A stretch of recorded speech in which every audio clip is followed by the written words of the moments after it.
네, 말씀 보겠습니다. 창세기 48장입니다.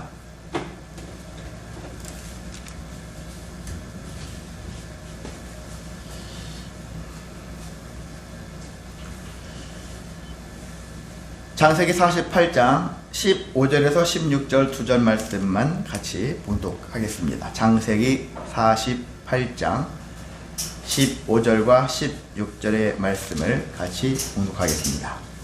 그가 요셉을 위하여 축복하여 이르되 내 조부 아브라함과 아버지 이삭이 섬기던 하나님, 나의 출생으로부터 지금까지 나를 기르신 하나님, 나를 모든 환난에서 건지신 여호와의 사자께서 이 아이들에게 복을 주시오며 이들로 내 이름과 내 조상 아브라함과 이삭의 이름으로 칭하게 하시오며 아들이 세상에서 번식되게 하시기를 원하나이다. 아멘. 예, 오늘은요 축복하며 삽시다 라는 제목으로 함께 말씀을 나누고자 합니다. 예, 축복은 좋은 거죠? 네, 축복은 좋은 겁니다. 많으면 많을수록 다다익선으로 좋습니다. 네, 축복은 누구든지 할 수 있고요, 또 누구에게나 할 수 있다. 성경은 심지어는 이런 사람한테까지도 축복하래요. 누구에게? 나를 박해하는 자를 축복하라. 로마서 12장 14절에 나와 있거든요. 너희를 박해하는 자를 축복하라. 축복하고 저주하지 말라. 참 어려운 말씀이죠.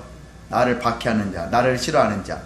지금 우리가 좋은 마음이 생길 수가 없는 그런 구조예요. 그런데도 주님께서는 우리에게 박해하는 자를 축복하고 저주하지 말아라, 이렇게 말씀하고 있습니다. 금년 한 해를 사시면서 여러분은 축복을 많이 하셨습니까? 저주를 많이 하셨습니까? 그 여러 각자의 심령에 다 정한 대로 생각하시겠지만은 우리가 은근히 축복하지 않으며 살아갈 때가 참 많다라는 생각을 해봅니다. 자, 우리가 그래서 기회만 되어지면 축복하자. 우리 입술은 저주의 입술이 아니라 축복의 입술이 되자. 그런 마음으로 살아야겠습니다. 그리고 축복은요, 하나님의 이름으로 해야 한다는 것입니다. 기도도 우리가 예수님의 이름으로 기도하옵나이다. 누구의 이름으로 하는 게 중요하거든요. 그 기도가 부처님의 이름으로, 공자 이름으로 할 수도 있지 않습니까? 그래서 축복도 누구의 이름으로 할 수 있는 거예요. 그런데 우리가 축복은 그 누구도 아니라 우리가 믿고 있는 하나님의 이름으로 축복하는 거거든요. 왜 그럴까요? 왜 하나님의 이름으로 축복해야 될까요? 복은 하나님이 주시는 것이니까. 세상의 모든 복은 하나님이 주신다는 거예요. 저 사람을 사용하셔서 복을 주시는 거예요. 저 사물을 통해서도 복을 주시고 모든 환경을 하나님이 이용하셔서 우리에게 복을 주신다라는 것입니다. 복의 근원은 아브라함이 아니에요. 복의 근원이 되게끔 하시는 하나님이 주시는 것이죠. 하나님이거든요. 사람에게서 찾는 게 아니에요. 사람은 통로예요. 어떤 사람이 여러분 어떤 사람을 통해서 여러분이 복을 받았다 치면은 그 사람은 사용된 것이지요. 그 사람이 자체가 준 게 아니에요. 하나님이 그를 사용하신 것이죠. 우리는 누군가의 사용을 통해서, 누군가를 통로를 사용해서 우리가 지금 복받으면서 살고 있는 것입니다.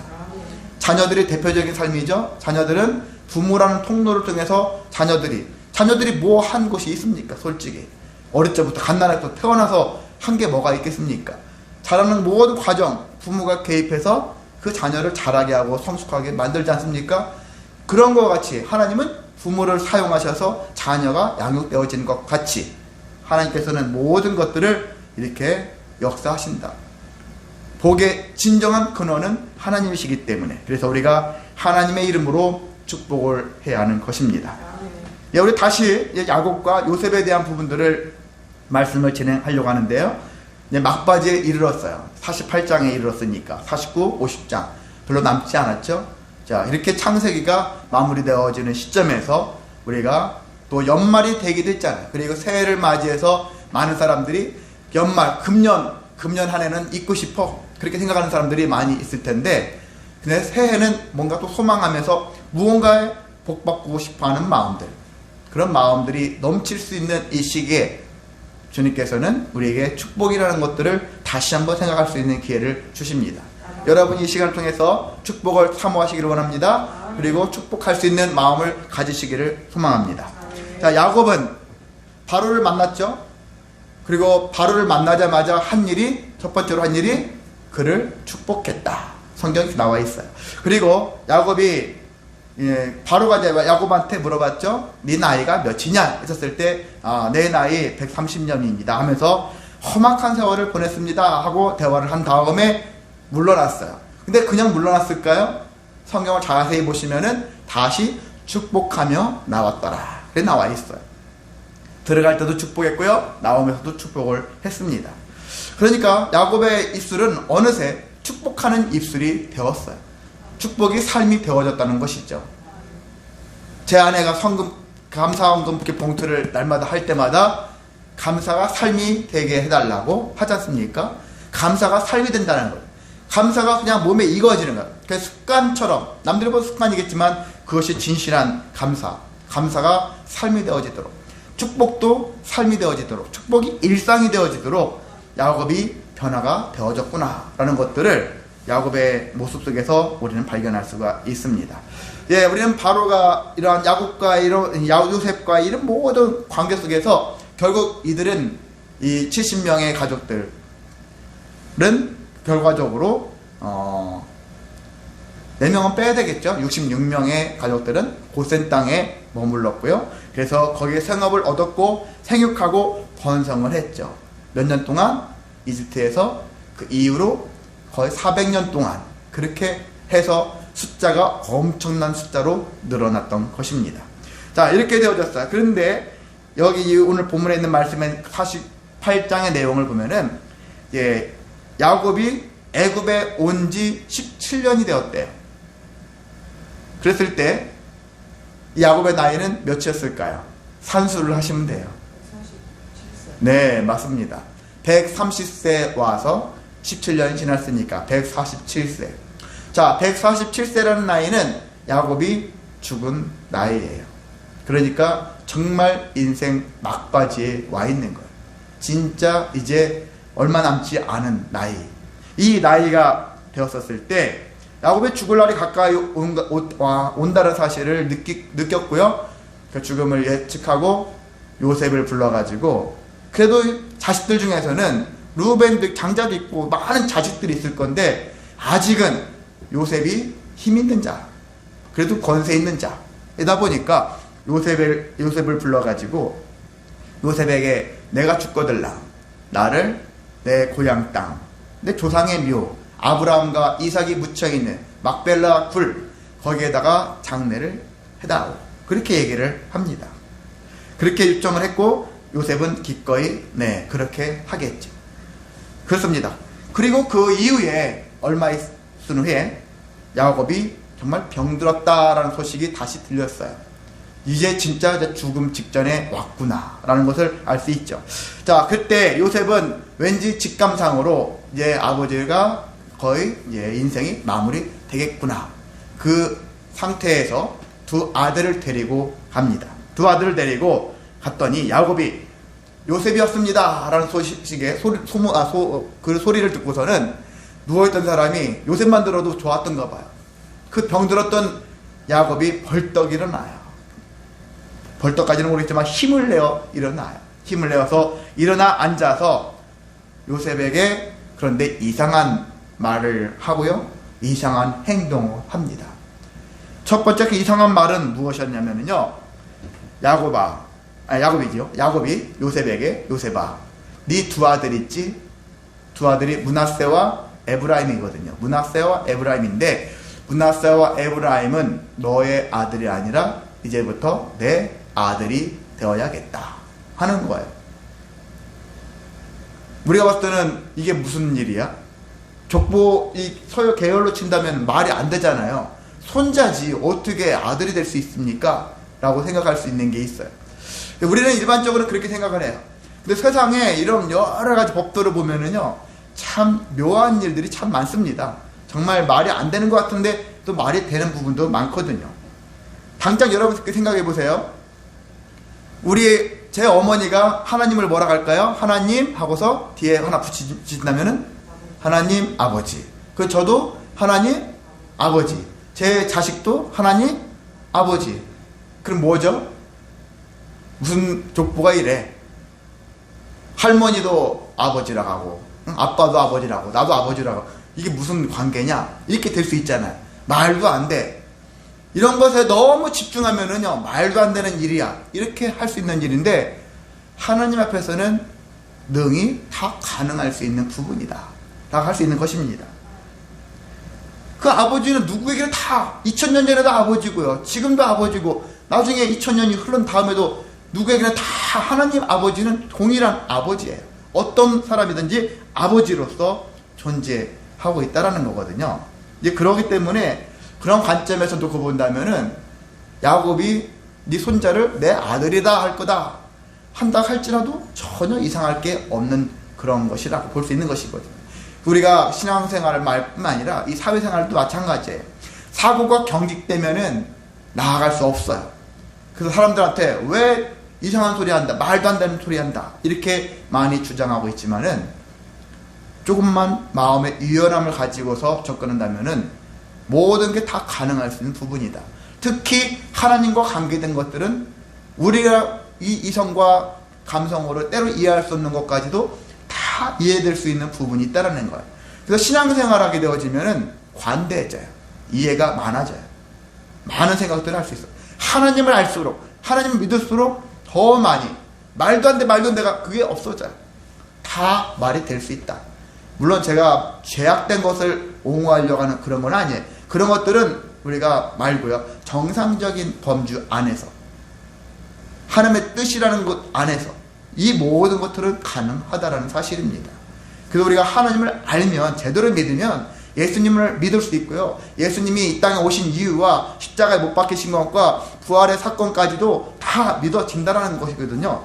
이런 것을 모르니까, 하나님을 인정하지 않으니까 예수님이, 그 예수가 하나님의 아들인가 아닌가 여전히 그거 가지고도 싸우고 있고요. 예수님을 가지고서 진위 여부를 여전히 판단하려고 하는 사람들이 존재한다는 사실입니다. 하나님을 모르니까 그러는 거예요. 하나님을 알고, 하나님의 계획을 알고, 하나님의 뜻을 안다면 모든 것들을 다 알 수 있는데, 그래서 우리가 하나님을 알기 힘쓰라는 그 말씀이 그 단순하게 성경을 많이 애워라, 알고 있어라, 그게 아니에요. 하나님을 알았다면 제대로 된 하나님을 믿고 의지하여서 정말 예수님이 아버지, 내 아버지, 내 아버지께서는 그렇게 강조하시면서 사역을 감당하신 것처럼 우리도 하나님이 나도 나에게도 아버지가 되기까지 여러분이 믿음에 서야 하는 것입니다. 자, 그래서 이러한 에브라임 그리고 므낫세를 야곱은 요셉에게 네 아들이 아니라 이제 내 아들이다. 그리고 나중에 실제 야곱의 아들로서의 계열이 되어졌잖아요. 그래서 12지파가 이제 형성이 되어지지 않습니까? 되어지면서 12지파 엄연하게 므낫세 지파, 에브라임 지파가 형성이 되었고 2개의 지파가 형성이 되어진 거예요. 놀랍게 역사가 되어진 것이라고 볼 수 있습니다. 자, 두 번째는요. 또 이제 므낫세와 에브라임을 축복을 하려고 할 때 야곱을 기준으로 해가지고 오른손 앞에는 요셉이 므낫세를 앉혔어요. 그리고 왼손 앞에는 동생인 에브라임을 앉혔어요. 이 사람들에게 축복을 하는데 어떻게 했습니까? 손을 엇갈려서 했다라는 거예요. 그 기력이 딸리고 아픈 양반이. 그래서 이 요셉 입장에서는 아버지가 병들더니 노망이 나셨나, 왜 이러실까, 자꾸 이제. 그래서 여기 성경에 보면은 기뻐하지 않았어요. 아버지의 행동에 대해서 기뻐하지 않았거든요.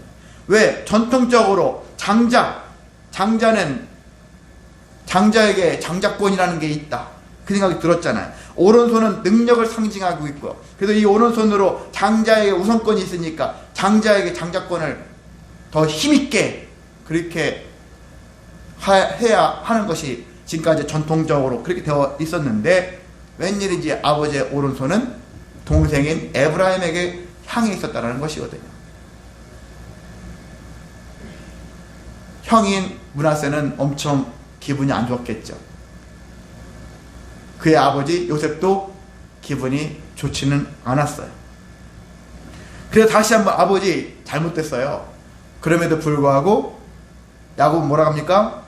나도 안다 아들아. 안 돼요. 모르고 한 일이 아니라 노망이 아니라는 것. 그러면서 야곱이 요셉에게 말합니다. 므낫세도 한 족속이 되며 그도 크게 될 것이다. 그런데 에브라임은 므낫세보다 더 큰 자가 될 것이다. 그의 자손이 여러 민족을 이루게 될 것이다 라고 얘기를 했습니다. 우리가 많은 사람 경우는 장자들이 기본적으로는 사실 그 이후의 자식들보다는 장자가 더 많은 권세를 가져야 하는 이유는 사실 말이 이렇게 있거든요. 이유를 대라면은 다른 자식들보다 장자가 더 많은 권한을 가져야 된다는 것은 많은 이유상으로 봐서는 합당할 수는 있어요. 그런데 많은 경우 실질적으로 봤을 때 실제 장자가 장자권을 제대로 행사하는 그러한 자식들이 많지 않는 것도 또한 사실입니다. 왜 그럴까요? 너무 안일할 수 있어요. 마땅히 당연히 이런 마음이 게으르고 나태하고 안일한 생각으로 말미암아서 그 주어진 장자권, 그 누구보다 우선권을 가지고 있는 이 장자권인데 이 장자권을 결과적으로 뺏기는 거예요. 장자권이 주어졌다 해가지고 우선권이 주어졌다 해가지고 안심할 수 있는 건 아니거든요. 언제든지 내가 한눈 팔면은 빼앗길 수 있는 게 장자권일 수 있다는 거예요. 그래서 성경에서 보면은 진짜 장자보다 차남들이 더 많이 득세를 하는 경우가 많아요. 사실상 많습니다. 그래서 장자들이 더 처음부터 경주를 시작했었을 때 권리를 안고 뛰는 거예요. 엄청 좋아요. 부담도 안고 뛰지만은 권리를 안고 뛰는데 장자들이 더 정신을 차려야 한다는 것이죠. 동생들한테 경쟁을 하는 얘기는 아니겠지만은 그 장자들이 더 열심을 내어서 하나님이 원하시는 삶을 살아내야 하거든요. 그렇게 해야 되는데 인간적인 그런 마음들로 인해서 오히려 뒤처지는 경우가 훨씬 많다. 가장 이상적인 것은 장자가 정말 좋은 믿음을 더 갖고 그 집안을 믿음으로 잘 끌어나가는 게 제일 좋습니다. 그래서 여러분이 기도하실 때 모든 가정들을 위해 기도하실 때 항상 제일 그래도 선임이 제일 윗사람이 좋은 믿음 가져서 모든 동생들을 선하게 잘 이끌어갈 수 있는 그런 힘 있는 자가 되시기를 여러분 기도하시면서 간구하시기를 소망합니다. 야곱은요 요셉에게 나는 이제 죽는다. 그런데 하나님은 너희와 함께 하실 것이다 라는 축복의 말씀을 하고 있습니다. 그리고 너희를 인도해서 또 한 가지 명심할 일은 너희를 인도해서 아브라함한테 예고했던 그 주시고자 했던 가나안 땅, 그 가나안 땅을 분명히 그 땅으로 조상의 땅으로 돌아가게 하실 것이다. 하나님의 그 약속을 야곱은 잊지 않았어요. 늙어 죽는 마당에 그냥 여기서 괜찮네, 살만하네, 그래서 이 자식들이 여기서 잘 뿌리 내리고 살았으면 좋겠다 이렇게 또 할 만도 하잖아요. 근데 야곱은 죽는 마당에서까지도 잊지 않았던 것, 마음에 평생에 어떻게 보면은 담아둔 게 뭡니까? 아버지, 내 할아버지 이삭과 아브라함 그 하나님에게 약속했던 그 약속의 땅 잊지 말고 반드시 거기로 돌아가야 한다. 그게 우리에게 주신 약속의 땅 잊지 말고 돌아가야 한다. 그 정신을 심어주는 거예요. 이스라엘 사람들은요 그런 정신이 강해요. 그래서 우리가 이스라엘에 현재 존재하고 있는 이스라엘 말고도 세계에 퍼져 있는 이스라엘 사람들이 꽤 있습니다. 근데 그들은 늘 이스라엘 땅을 마치 보장처럼 여기는 거예요. 무슨 일 있을 때마다 제일 먼저 득달같이 달려들어서 고향을 향해서 나아가는 사람들이 이스라엘 사람이라고 하잖아요. 근데 예전에 중동에 있는 많은 팀들하고 6개 나라가 싸웠었을 때 이스라엘 나라 하나, 그 작은 나라 하나가 이겼어요. 중동의 6개 나라와 싸웠었을 때. 다른 나라들은 소집령 발동했었을 때 안 가요. 유학생들이 안 가요. 고국으로 안 갑니다. 근데 이스라엘 사람들은 부르지도 않았는데 가요. 죽을지도 모르는데 갑니다. 가서 나라를 위해서 싸웁니다. 이런 정신들이 강한 거예요. 고국에 대한 이 정신, 그 애국심에 대한 그런 부분들이 그 누구보다도 투철한 그런 민족이거든요. 그래서 이 마음들이, 이 야곱의 마음도 그런 마음인 것 같습니다. 반드시 그 하나님을 믿는 자로서 그 약속을 우리가 이행을 해야 한다라는 생각들이 계속 존재하는 것입니다. 자, 조상의 땅으로 분명히 돌아가게 하실 것이다. 이것을 계속 구전하게 만들어요. 말을 계속해서 요셉에게 말하고, 또 요셉이 또 형제들한테 얘기했겠죠. 또 다른 형제들이 계속 자식들한테 우리는 반드시 가나안 땅으로 돌아갈 존재들이야, 히브리인들이야, 그렇게 얘기를 해가지고 언젠가는 돌아갈, 언젠지 모르겠지만 반드시 돌아가게 되어질 그런 부분들을 자녀들한테 계속 확신을 심어주고 있는 것이거든요. 우리는 어떻습니까? 신앙생활하면서 내 자식들한테 그 신앙의 여정을, 하나님이 우리에게 어떤 약속을 하셨을 것이고, 그 약속을 위해서 우리는 어떻게 해야 될 것이고, 반드시 그 길로 가야 될 것이고, 반드시 그것을 해야 될 것이고, 이런 것들을 계속 전하고 있습니까? 교회가 그걸 하고 있습니까? 우리 삶이 그걸 하고 있습니까? 하나님은 그렇게 하라고 했는데도 불구하고 우리는 나 때만 그냥 잘 먹고 잘 살면 됐지, 뭘 그냥 만족하면 됐지, 이것도 은혜야, 거기서 딱 멈춰있지는 않는지 우리 자신을 돌아봐야 하는 것입니다.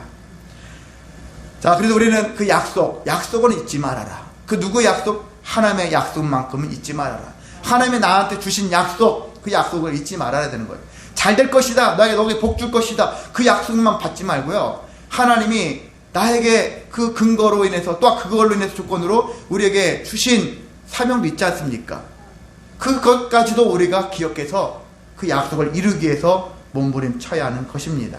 그것은 나 혼자 감당할 수 없을 때는 부부가, 가족이, 아니면 교우들이 모여서, 온 교회가 모여서 합력해서 선을 이룰 수 있는 삶이 주님이 우리에게 주신 귀한 사명이라고 볼 수 있고요. 그 일을 이루었을 때 우리에게는 정말 귀한 은혜가 넘칠 수 있습니다. 자, 이렇게 야곱이 요셉에게 얘기를 하면서 네 두 아들을 통해서 요셉 너에게는 사실상 하나님이 다 1대1대 해가지고 12명의 아들이잖아요, 베냐민까지. 그런데 요셉 너에게는 한 아들을 더 넣어줘가지고, 그래서 나중에 12아들로서 나중에 레위 지파는 하나는 빠지잖아요. 빠지면서 12지파가 형성이 되어지거든요. 레위 지파는 제사장 지파로서 그렇게 사명을 감당해야 되니까, 이런 식의 모습이 되어지면서, 그래서 두 아들을 통해서 분깃을 더 줬어. 너에겐 2배를 더 준 거야. 왜 두 아들을 내 아들로 삼았을까? 요셉 입장에서는 내 아들 뺏겼네? 내 아들이 없어진 거잖아요. 그런데 결과적으로는 2배를 너에게 더 분깃을 준 거야. 그 얘기를 하는 거예요. 하나님께 맡겨진 자들은, 하나님께 맡기는 자들은 이렇게 그 은혜가 더합니다. 더해집니다. 여러분이 아끼지 마시고 주저하지 마시고 하나님께 드려지는 것에 대해서 여러분이 먼저 마음에 주저하는 마음을 가지고 있다면 기쁨이 되지 않아요. 하나님께 기꺼이, 때로 내 자식마저도 하나님께 드릴 수 있는 삶, 이런 모습을 가졌을 때 하나님께서는 결과적으로는 나에게 그게 복이 된다라는 사실을 우리가 기억하셨으면 좋겠습니다. 자, 우리가 이렇게 말씀을 이 요셉 이야기들을 여기까지 나눴는데요, 야곱은요 그 축복의 중요성을 늙으지막해 그때서야 뒤늦게 깨달았던 사람이 아닙니다. 요셉은요 어떻게 보면 태생적으로 축복의 중요성을 잘 알았던 사람이에요. 야곱은 그래서 태어날 때부터 형의 발목을 붙잡고 태어났던 사람이에요. 축복에 대한 이 사모함이 너무 좀 강해서 그랬지. 그랬고 나중에 실제 형 에서에게서 장자권도 팥죽 한 그릇으로 빼앗아 버리잖아요. 물론 형이 실수한 게 있죠. 자, 그래도 장자권을 사모했던 것이죠. 근데 이 야곱은 시간이 지나면서 이게 있어요.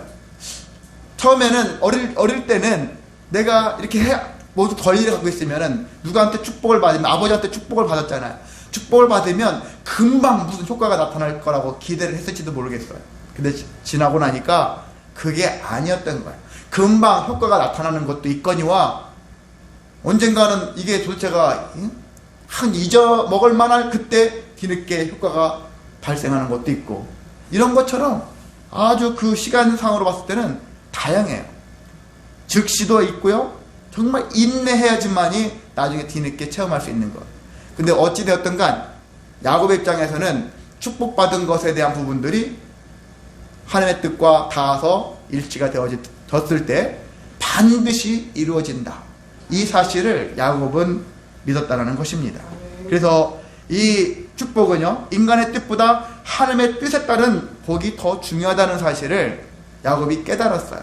그 전에는 단지 눈에 보여지는 거, 내가 재산이 많아지고 자녀들이 많아지고 이런 게 일반적으로 복이다 여겼기 때문에 그걸 힘썼겠지만은, 시간이 지나면서 이게 아니구나, 하나님이 진정 나에게 주시는 복이 무엇이구나라는 것들을 깨달은 다음부터는 그게 더 중요하지 않구나, 내 뜻이 중요한 것이 아니라 내 마음 생각이 중요한 것이 아니라 하나님이 더 중요하게 여기는 것과 내가 중요하게 여기는 것들이 일치가 되었을 때 그때 이것이 진정한 복이고 그리고 나에게 은혜로 되어질 수 있다는 사실을 야곱이 깨달은 것입니다.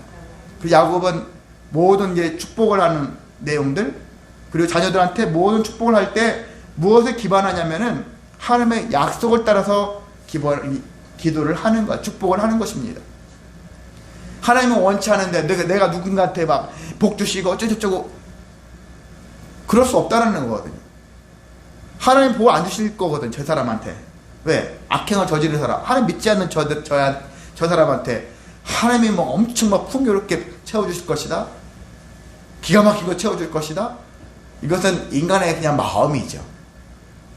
예수님 안 믿는 사람, 안 믿고 죽었는데 하나님께서 하늘나라로 인도하실 것이라고, 그 인간의 기대일 뿐이지 그게 가능하십니까? 하는 겁니까? 그럼 우리가 굳이 하나님을 뭐로 믿습니까? 하나님은 알아서 다 하실 건데.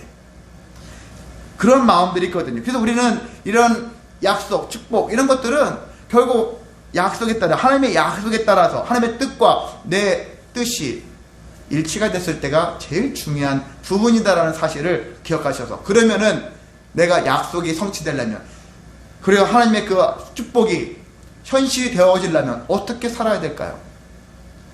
내 생각대로 기도하면 안 되겠죠. 하나님의 뜻을 발견해야 되죠. 성경 속에서 발견하면 됩니다. 말씀을 그래서 평상시 좀 보아야 되죠. 하나님이 무엇이라고 말씀하시는지를 알아야죠. 그래서 그거에 맞춰서 우리 생각을 맞춰가지고 내가 축복할 수 있는 능력을 갖춰야죠. 하나님의 뜻과 상관없이 하나님의 이름으로만 했다고 해서 되는 건 아니지 않습니까? 어떤 사람들도 그런 사람들 많지 않습니까? 많이 있어요. 하나님을 안 믿으면서, 예수님을 안 믿으면서 예수의 이름으로 명하노니, 그렇게 하는 사람도 있습니다. 그게 뭐가 의미가 있겠습니까?